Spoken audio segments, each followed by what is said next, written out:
Hey, what's up? This is Brad with Fateless and wanted to get a video on the channel talking about the update to the Unity situation after all of the backlash and all of the craziness going on with everybody weighing in on Unity adjusting their monetization model. Well, they have released an open letter to the community that you see right here where they have talked about they are listening to feedback and they're going to be making some changes. So in this video, we're going to talk about what these changes mean.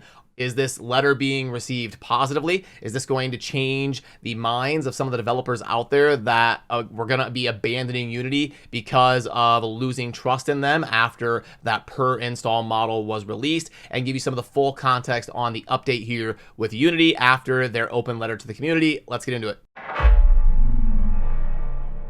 Okay, so the quick summary or recap in case you missed some of the drama going on or our last video here on the channel is basically kind of what I said in the intro. Unity made a seismic change to their monetization model, and we're going to be switching to a model where game developers would be billed based on a per install fee that game developers were going to have to pay when users install their game. And we actually did a poll here on the channel asking you, the viewer, which by the way, shout out to the over 1,000 of you that voted on this poll. And you can see that it was 82% when asked, would you consider using Unity if you were a game developer, in terms of saying no. So obviously as a business, when you've got 80 or 90% of people out there that are writing off your product and won't even be considering you as an option if they're going to be venturing into your realm, that is going to be obviously a very, very bad thing that you're going to want to think about adjusting if your sentiment within the gaming sphere is that negative. And in that last video that I recorded a few days ago, going over that new monetization model and why it was being received negatively,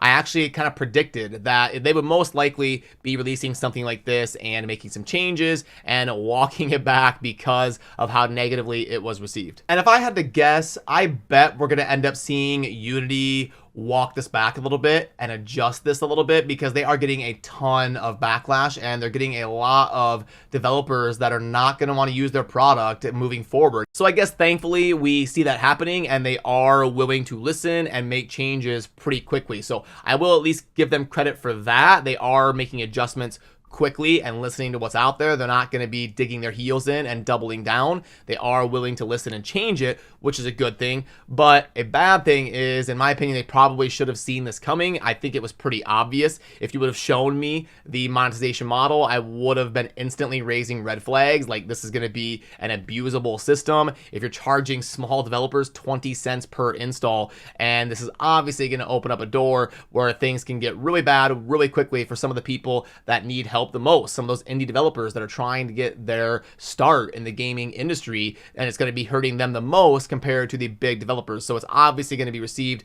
very negatively, and I would have definitely advised them to probably go with a different option in terms of making adjustments to their monetization model and how they want to charge game developers, to not go with that model that we were shown last week. But okay, now you're mostly caught up on where we stand as of today. This letter here was released on September 22nd, and I'm recording this on that evening. By the time we edit the video, it should be out within a day or so, and we'll get it up on the channel as soon as possible. But basically, they released this open letter to the community addressing some of the concerns that a lot of people are having out there in the gaming environment. And I won't go through and read this word for word, but I will try my best to walk you through some of the highlights. So they start out right up top here talking about how they are sorry and they probably should have known better when it comes to changing a model to be like this. Now, there is some good things in this model that I think are going to be positively received. And first off, they're talking about the Unity Personal Plan will remain free with no runtime fee for games built on Unity Personal, and that is something that will be great news to some of those smaller upstart game development studios and indie developers. Then also they're going to be increasing the cap a little bit, and no game with less than 1 million in trailing 12-month revenue will be subject to a fee.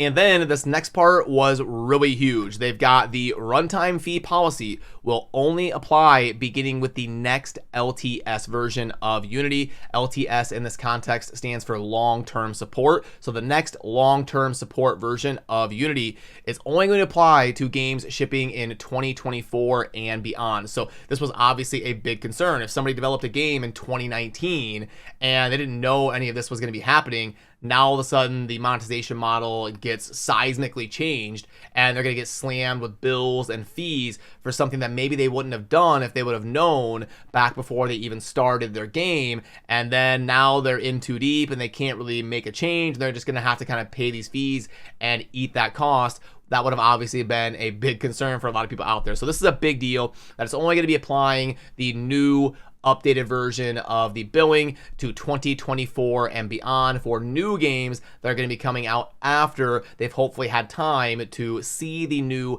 billing method and then weigh their options accordingly. And then they also clarify by saying, we will make sure that you stay on the terms applicable for the version of Unity editor you are using as long as you keep using that version. There's probably a little bit of legal issues there. I'm not sure if you can just I'm no lawyer or legal expert, but I'm sure it's a little bit of red tape when it comes to having a contract and then just blatantly altering it after the person has no way of kind of adjusting or preparing for that. So what they're doing is clarifying here that you're going to be able to keep those old terms as long as you keep using that version of Unity that you used back when those terms were originally accepted.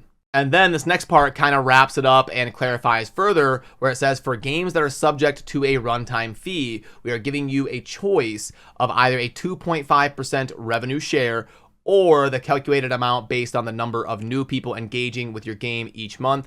Both of these numbers are self-reported from data that you already have available, and you will always be billed the lesser amount. So that is great. It's more options for game developers, and it's also 2.5%, which is pretty reasonable versus the market standard. I believe Unreal Engine has a 5% revenue share model. So I expect this to be a lot more positively received out there in the gaming sphere compared to their old model that they were talking about last week. And I did kind of do some digging around social media to see how people are reacting to this when I was preparing for recording this video. And it does seem like if I had to pick one general overall sentiment that I'm seeing the most often out there, it's that they appreciate this and it's good that they listened and acted fast, and that most of this on the surface, on paper, sounds good. But on the flip side of that, there is a lot of sentiment out there about people still being timid about trusting Unity again, because like the old saying goes, it takes forever to build trust and reputation, and it only takes one day or one action to completely ruin it. So there's going to be a segment of people out there that are indie game developers that are going to be like, I don't know if I should consider using Unity because we saw them kind of play this card. Maybe they'll play it again in the future. Maybe they're going to earn people's trust back and then try this again in 2 or 3 years and see if they can kind of slide it through. So there is definitely still a feeling out there of people that are viewing Unity negatively still, even after what is mostly being received as positive changes. And for us here at Fateless, we're still kind of in the early stages of building our game development studio. So thankfully, we're still at a point in our development where we can choose to pivot. We can kind of make adjustments still. We're not really locked definitively into anything. So we're going to have to sit down and discuss as a team and weigh all these different options. The 2.5% revenue with Unity. Are we going to want to trust Unity long term? We're going to compare that to the other stuff that's out there with Unreal Engine and all the different options that are at our disposal. And we're going to do the smart thing as a business and sit down and look at everything, weigh all of our options, and then do some projections and try to pick out what is going to be the best software for us to use when it comes to building some of our projects. And we will definitely keep you in the loop here on the channel. We're trying to have fun and be transparent and interact with the community as much as possible as we embark on this journey to develop some epic games with all of you. And we're also super active on our Discord server down below that is linked for you if you would like to pop in and chat about any of this stuff or ask us questions. We try to be super active and get to as many questions as possible if you would like to pop in there and say hi. But yeah, that'll do it for me on this one. I appreciate all of you. Have a good rest of your day. Peace.